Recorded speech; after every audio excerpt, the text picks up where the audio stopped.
Let's move on to objective number 6, determining the number of electrons, protons, and neutrons of a given isotope of an element. So how do we determine the number of electrons, protons, and neutrons? Let's define first what is an isotope. So an isotope, ibig sabihin lang, same element pero different number of neutrons, thus magkaiba din sila na mass. Let's use hydrogen as an example. So hydrogen has a mass number equal to 1. So usually sa mga periodic tables, 1.01 grams per mole ang molar mass of hydrogen. Pero dito, sa example na ito, ni-round off lang into 1 yung mass number. For deuterium naman, mass number ay 2. Ngayon, sa periodic table, ang naka-indicate doon, 1.01 grams per mole. Or, if you round it off to the nearest whole number, that's 1 gram per mole. Pero mapapansin natin, mass number nito ay 2. Bakit? Kasi meron na dagdag na isang neutron. Later on, malalaman natin na neutrons contribute to the mass number of an atom. Okay? Ngayon, pag nadagdag pa na isa pang neutron, madadagdag yung mass number magiging 3. So, ano yung contribution ng neutron na yan? Sa isang madagdag ng neutron, madadagdagan din yung mass number ng isa. Sa isang dagdag ng proton, madadagdagan din yung mass number ng isa. Okay? But how about the electron? Bakit hindi nag-contribute yung electron sa mass number? Later on, malalaman natin. So, how do we compute the number of electrons, protons, and neutrons of a given isotope? So, let's start first with atoms that are not ions.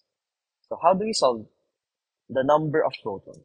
So, the number of protons is equal to the number of electrons. So, to get the atomic number, equal lang siya din sa number of protons. Now, for the mass number, as I said earlier, the mass number is just equal to protons plus neutrons. So, bakit ang mass number nito ay 3? Kasi isang proton, dalawang neutron. So, 1 plus 2 is equal to 3. Sa deuterium, ang mass number 2. Bakit 2? Kasi 1 proton is 1 neutron. Now, for the electron is nearly massless. Thus, it doesn't significantly affect mass. Usually, hindi siya sinasama sa mass number kasi napakaliit ng mass to the point na hindi siya masyado nagko-contribute sa mass number. Now, for atoms that are ions. So, ano ba yung ions? So, ions are elements that are charged. So, usually, yung nasa periodic table, makikita nyo na Mg2412.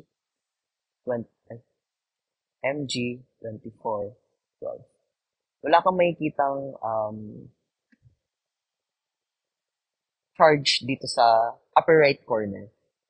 Kasi sa periodic table, ang pinapakita nilang atoms yun or elements ay nasa ground state. Ibig sabihin, ang charge nun ay 0. Hindi siya negative 1, hindi siya positive 1. But for atoms that are ions, ang nangyari lang doon is either nawawalan siya ng electron, so bumababa ang electrons, or tumataas yung number of electrons. So for atoms that are not ions, let's recall, the number of electrons is just not equal to the number of protons. Ibig sabihin lang that for ground state, or for atoms that are not ions, the number of electrons is just equal to the number of protons. Pero for atoms that are ions, or for atoms that are charged, for example, magnesium 2+. Ano ibig sabihin nitong 2+? 2+, ibig sabihin ay nawalan siya ng dalawang electron. So, note natin to. So, ang ibig sabihin lang ng 2+ ay loss of 2 electrons. So, kung ang atomic number nito ay 12, ibig sabihin, for ground state, kapag hindi ion ang magnesium, the number of electrons is just equal to 12 for magnesium, na ground state or 0 ang kanyang charge. Pero, since naka-indicate ay 2+, nawalan siya ng dalawang electrons. So from 12 protons, or 12 electrons pala. For 12 electrons, magiging 10 electrons na lang siya. Kasi nawalan nga siya ng 2 electrons as indicated in this label, which is the charge. So how do we get the number of electrons for ions? Is just equal to the number of protons minus charge, or pwedeng atomic number minus charge. Okay? So for example, ngayon, since 2 plus ang kanyang charge, ang mangyari lang, ang number of protons niya ay 12. Kasi ang atomic number niya ay 12. Minus natin yung charge, it's minus 2, equals sa 10 electrons. But for our discussion, gagamitin natin itong shorthand notation for electrons, which is E minus. Okay. And for our last objective, let's determine the mass of an element based on its isotopes.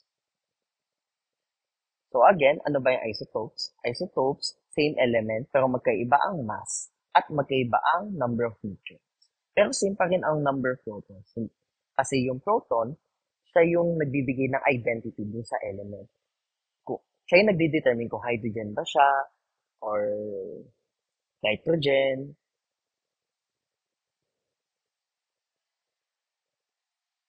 So, let's use silver as an example. Again, ang isotope, same element, pero magkaiba ang mass. So, mass nitong first isotope ng silver ay 107. At ang mass number naman ng second silver ay 109. Ngayon, may binibigay ng tinatawag na relative abundance. So, ito yung abundance. Ngayon, paano natin madidetermine yung average mass of an element based on its isotopes? So, to compute for the average atomic mass, equal lang siya sa summation ng mass ni I. Let I be equal to the isotope. So, mass sub 1, for example, sa example natin, itong 106.90509, nagko-correspond yan sa atomic mass ni 107 silver. Now, this 106.90509, let's multiply it to the relative abundance, which is 51.86%, or if we convert it to decimal form, move it lang to 2 decimal places to the left, equals siya sa 0.5186. So again, the average atomic mass is just equal to the summation of the mass multiplied to the relative abundance. So it's 106.90509 multiplied to 0.5186 plus 108.90470 multiplied to the abundance corresponding to that isotope. So, yung 108.90470, nagko-correspond siya sa atomic mass ng Ag isotope na ang mass number ay 109. At ang relative abundance nitong isotope na ito ay 48.14%. Or if you convert it to a decimal form, that's 0.4814. So getting the summation, we get 107.8677 atomic mass units. That's for our discussion. Thank you very much.